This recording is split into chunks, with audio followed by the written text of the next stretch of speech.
मुंबई में शक्ति परीक्षण के बाद आज दिल्ली में एनसीपी पर कब्जे की जंग। शरद पवार ने बुलाई एनसीपी की राष्ट्रीय कार्यकारिणी की बैठक। राष्ट्रीय कार्यकारिणी में शरद पवार बागी भतीजे अजीत पवार के खिलाफ ला सकते हैं प्रस्ताव। दोपहर 3 बजे होगी मीटिंग। अजीत पवार को बुधवार को किया गया एनसीपी का राष्ट्रीय अध्यक्ष घोषित। चाचा शरद पवार को हटाया गया। अजीत पवार ने पार्टी पर ठोका दावा। चुनाव आयोग से मांगा नाम और निशान। शरद पवार बोले सिंबल किसी को नहीं लेने देंगे। अजीत पवार का शरद पवार पर बड़ा हमला। कहा चाचा ने अपनी बेटी को अध्यक्ष बनाया, मैं उनका बेटा नहीं, इसलिए मेरे साथ गलती।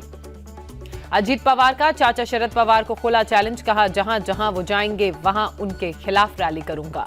अजीत पवार ने शरद पवार पर अपमानित करने का आरोप लगाया। कहा जो जिद छोड़े और रिटायरमेंट लें। देश में मोदी का कोई विकल्प नहीं। अजीत पवार बोले पीएम की तारीफ करने पर मुझे विलन बनाने की कोशिश की गई। शरद पवार ने अजीत को बताया खोटा सिक्का। कहा यह सिक्का चलने वाला नहीं। शरद पवार का निशाना। कहा जो शिवसेना के साथ हुआ वहीं एनसीपी के साथ करना चाहती है बीजेपी।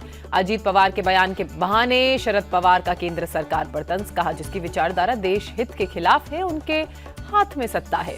सुप्रिया सुले की अजीत पवार को चेतावनी। हमें कुछ भी कहो, पिता का अपमान बर्दाश्त नहीं।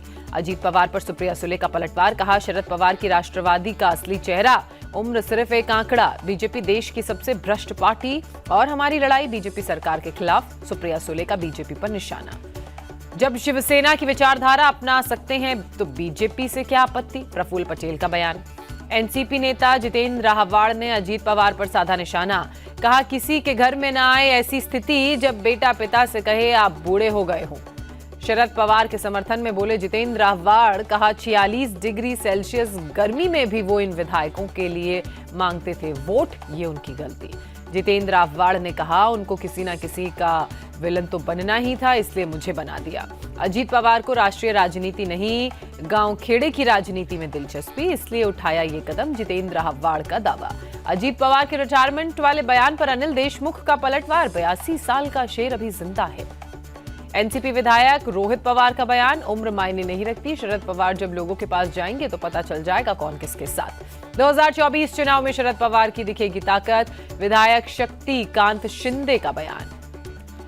शरद पवार के निर्देश का करेंगे पालन, दोबारा लड़ने की तैयारी करेंगे। सांसद फौजिया खान का बयान। शिवसेना के शिंदे गुट ने सीएम एकनाथ शिंदे के इस्तीफे देने की खबर को बताया बेबुनियाद। विधायकों में नाराजगी से भी किया इनकार। शिंदे सरकार के मंत्री उदय सामंत का दावा। आगामी सभी चुनाव सीएम एकनाथ शिंदे के नेतृत्व में ही लड़े जाएंगे। सीएम शिंदे के आवास पर देर रात चली आगामी लोकसभा और विधानसभा सत्र की रणनीति पर हुई चर्चा। सीएम शिंदे ने एनसीपी और बीजेपी के साथ मिलकर काम करने के निर्देश दिए। संगठन को मजबूत करने पर जोर दिया। All India Muslim personal law board ने यूनिफॉर्म सिविल कोड को नामंजूर किया। कहा देश को यूसीसी की जरूरत नहीं, बिल आया तो देंगे जवाब।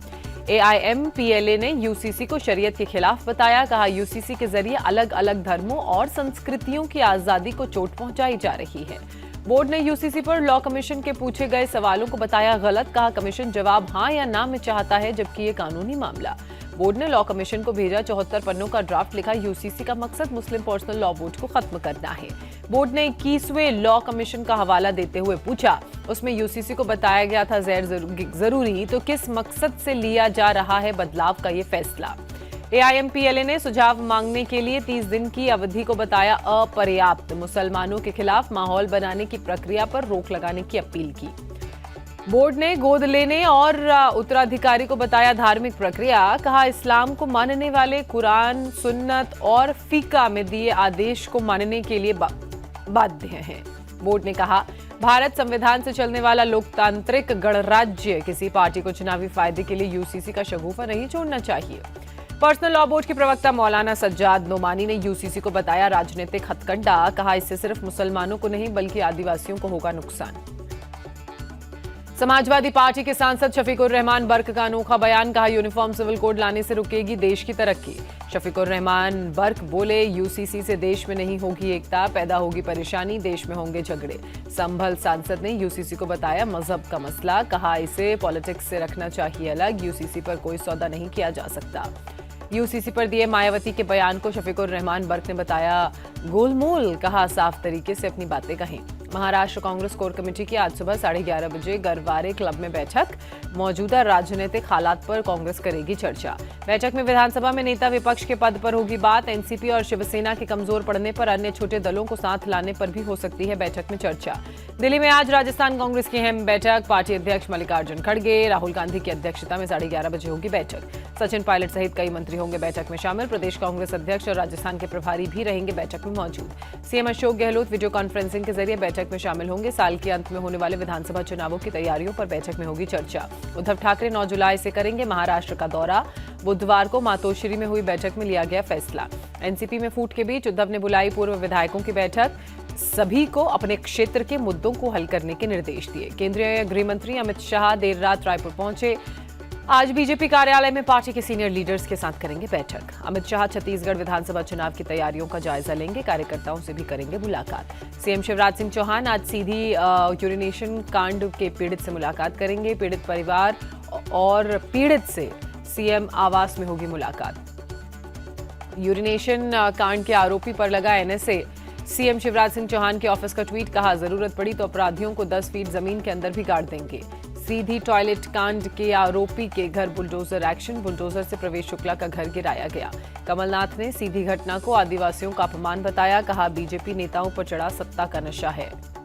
मध्य प्रदेश की शिवपुरी में दलित समुदाय के युवकों से बदसलूकी। मुसलमान समुदाय के लोगों पर लगा आरोप। छेड़छाड़ के आरोप लगाकर युवकों के मुंह पर पोती गई कालिख। चप्पलों की माला पहनाकर घुमाया गया।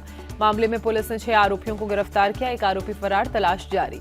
गुना में युवक की हत्या के आरोपियों के घर पर चला बुलडोजर। हिंदू संगठनों के आक्रोश के बाद प्रशासन ने की कार्रवाई। अवैध अतिक्रमण पर कार्रवाई करते हुए आरोपियों के घर ढहाए गए। युवक की हत्या के मामले में पुलिस ने 6 लोगों को गिरफ्तार किया। पीएम मोदी के दौरे को लेकर सजाया जा रहा गोरखपुर स्टेशन। 7 जुलाई को पीएम मोदी जायजा लेंगे गोरखपुर का। पीएम गोरखपुर से वंदे भारत ट्रेन को दिखाएंगे हरी झंडी। गोरखपुर स्टेशन के पुनर्विकास की रखेंगे आधारशिला। बागेश्वर धाम की कथा को लेकर दिल्ली वासियों में खासा उत्साह। 11,000 महिलाओं ने आईपी एक्सटेंशन मंडावली से निकाली कलश यात्रा। कलश यात्रा के दौरान की गई पुष्प वर्षा। कई प्रकार की झांकियां भी निकाली गई। कथा स्थल पर हुआ कलश यात्रा का समापन। आयोजन समिति ने कलश उठाने वाली बहनों का अभिवादन किया। जयपुर में 14 पाक विस्थापितों को मिली नागरिकता। लोगों ने लगाए वंदे मातरम के नारे। भारतीय नागरिकता मिलने पर बोले पाक विस्थापित, पाकिस्तान में होती थी काफी परेशानी, नहीं था बच्चों का वहां पर कोई भविष्य। दिल्ली के मधु विहार में पति पत्नी ने की आत्महत्या। पुलिस ने दोनों के शव कमरे से बरामद किए। पुलिस को शव के पास से सुसाइड नोट मिला। पुलिस को नोट में आत्महत्या के लिए उकसाने वालों के नाम मिले। पुलिस ने मामला दर्ज कर जांच शुरू की। एक कंपनी के सेल्समैन का काम करता था मृतक। आंध्र प्रदेश के पलनाडु में एक ही घर की 2 महिलाओं की हत्या। अज्ञात हमलावरों ने वारदात को दिया अंजाम। गुजरात की नवसारी में नाबालिग से रेप का आरोपी गिरफ्तार। 5 साल पहले नाबालिग लड़की को रेप कर बनाया था उसका अश्लील वीडियो। 5 साल से वीडियो के आधार पर लड़की और उसके घर वालों को कर रहा था ब्लैकमेल। लड़की की शिकायत पर पुलिस ने आरोपी शख्स को किया गिरफ्तार। आरोपी अजीम निजाम शेख को पुलिस ने मुंबई से गिरफ्तार किया। पॉक्सो एक्ट के तहत पुलिस ने आरोपी को 9 दिन के लिए पुलिस रिमांड में भेजा।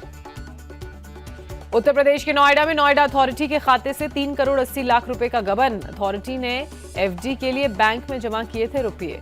पुलिस ने कई धाराओं में केस दर्ज किया, जिसके साइन से पैसे निकाले गए। पुलिस उसकी गिरफ्तारी के लिए छापेमारी में जुटी। उत्तर प्रदेश के गाजियाबाद में पुलिस मुठभेड़ में 2 लुटेरे गिरफ्तार। चेकिंग के दौरान बदमाशों ने पुलिस पर की फायरिंग। पुलिस की जवाबी फायरिंग में 2 बदमाश हुए घायल। पुलिस ने दोनों को किया गिरफ्तार। बदमाशों का तीसरा साथी फरार। पुलिस ने बदमाशों के पास से लूट के गहने बरामद किए। शालीमार गार्डन इलाके में ज्वेलरी शॉप में लूट को वारदात को दिया था अंजाम। लूट मामले में पुलिस की सफलता को देखते हुए मिला इनाम। टीम में शामिल पुलिस वालों को 10-10 हजार रुपए इनाम दिया गया। राजस्थान के सीकर में सरकारी दावों की खुली पोल। मानसून की पहली बारिश में ही कई इलाके जलमग्न। 4 से 5 फीट तक भरा पानी। सड़क से पानी निकालने के लिए वाटर पंप का किया जा रहा इस्तेमाल। सड़कों और रिहायशी इलाकों में पानी भरने से लोगों की नाराजगी भी लाजमी। तेज बारिश से पार्किंग की धसी मिट्टी। कार सहित कई गाड़ियों को पहुंचा नुकसान। गुजरात के अरावली में मूसलाधार बारिश बनी परेशानी का सबब। सड़कों पर लबालब भरा बारिश का पानी। सड़क पर जलजमाव का ट्रैफिक पर भी पड़ा असर। कई इलाकों में लगा जाम। पानी के बीच फंसी कई गाड़ियां। पूर्वी यूक्रेन के रूसी कब्जे वाले मकीवका पर एक मिसाइल अटैक। रिहायशी मकान, अस्पताल और स्कूल को बनाया गया निशाना। अमेरिकी नौसेना का दावा, ईरान ने 2 ऑयल टैंकर को रोकने की कोशिश की, एक टैंकर पर की फायरिंग। अमेरिका के श्रेवेपोर्ट शहर में अंधाधुंध फायरिंग, 4 लोगों की मौत, 10 घायल। अमेरिका के शिकागो में हुई फायरिंग, 4 लोग गंभीर रूप से घायल, अस्पताल में चल रहा है इलाज। वेस्टइंडीज के खिलाफ T20 सीरीज के लिए टीम इंडिया का ऐलान, हार्दिक पांड्या होंगे कप्तान, सूर्य कुमार यादव होंगे उप कप्तान। विराट कोहली, रोहित शर्मा और रविंद्र जडेजा को T20 सीरीज से मिला आराम, तिलक वर्मा, यशस्वी जायसवाल की हुई टीम में एंट्री। संजू सैमसन की टीम इंडिया में हुई वापसी, फास्ट बॉलर मुकेश कुमार को मिल सकता है डेब्यू का मौका। विराट कोहली ने नेट्स पर जमकर पसीना बहाया, नेट्स प्रैक्टिस के दौरान रवि अश्विन की गेंद पर रिवर्स स्वीप भी लगाया, यशस्वी जायसवाल को दिए टिप्स। भारतीय टीम वेस्टइंडीज दौरे के लिए बाराबाडोस पहुंची, सर गारफील्ड सोबर्स से मिली टीम इंडिया। 3 गुना बढ़ी बीसीसीआई चीफ सिलेक्टर की सैलरी, अजीत अगरकर को मिलेंगे सालाना 3 करोड़ रुपए। वर्ल्ड कप क्वालिफायर के सुपर 6 में वेस्टइंडीज ने दर्ज की पहली जीत, ओमान को 7 विकेट से हराया। आईसीसी ने टेस्ट प्लेयर रैंकिंग की जारी, न्यूजीलैंड के केन विलियमसन बने नंबर 1 बल्लेबाज, दूसरे स्थान पर मौजूद हैं स्टीव स्मिथ सिर्फ 1 अंक से पीछे। बैटिंग रैंकिंग के टॉप 4 में ऑस्ट्रेलियाई खिलाड़ियों का दबदबा, स्टीव स्मिथ दूसरे नंबर पर, ट्रेविस हेड तीसरे और चौथे नंबर पर मानस लाबुशेन काबिज। टेस्ट बॉलर्स में रविचंद्रन अश्विन टॉप पर बरकरार, ऑलराउंडर्स में रविंद्र जडेजा नंबर 1 पर काबिज। अब जापान में दिखेगा शाहरुख खान का एक्शन, 1 सितंबर को जापान में रिलीज होगी शाहरुख की फिल्म पठान। वरुण धवन और जानवी कपूर की फिल्म बवाल ने किया ओटीटी का रुख, 21 जुलाई से Amazon प्राइम वीडियोस पर होगी स्ट्रीम। काजोल और कृति सेनन 8 साल बाद फिर आएंगी एक साथ, नेटफ्लिक्स की फिल्म दो पत्ती में करेंगी काम।